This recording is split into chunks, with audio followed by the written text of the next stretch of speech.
On the 29th of May 1660, Charles II was restored to the English throne, marking the end of over a decade of republican rule. Welcome to HistoryPod.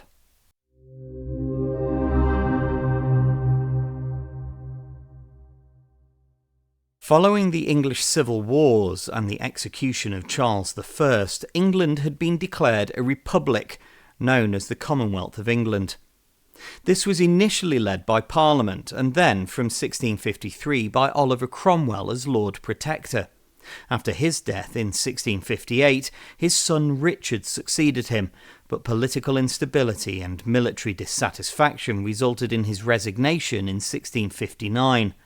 Power returned to the Rump Parliament, but there was no clear or unified leadership.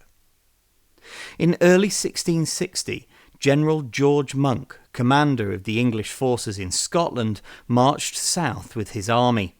Monck entered London in February and facilitated the recall of the Long Parliament, which then voted to dissolve itself in favour of new elections. The resulting Convention Parliament convened in April. Support for monarchy had steadily grown during this period of uncertainty, and many saw Charles Stuart, the son of the executed King Charles I, as the figure who could provide stability.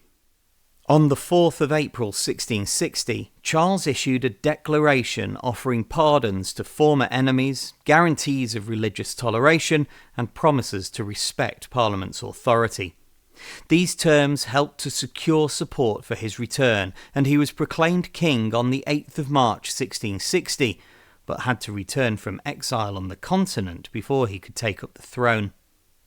Charles arrived in Dover on the 25th of May and entered London on the 29th, which was also his 30th birthday.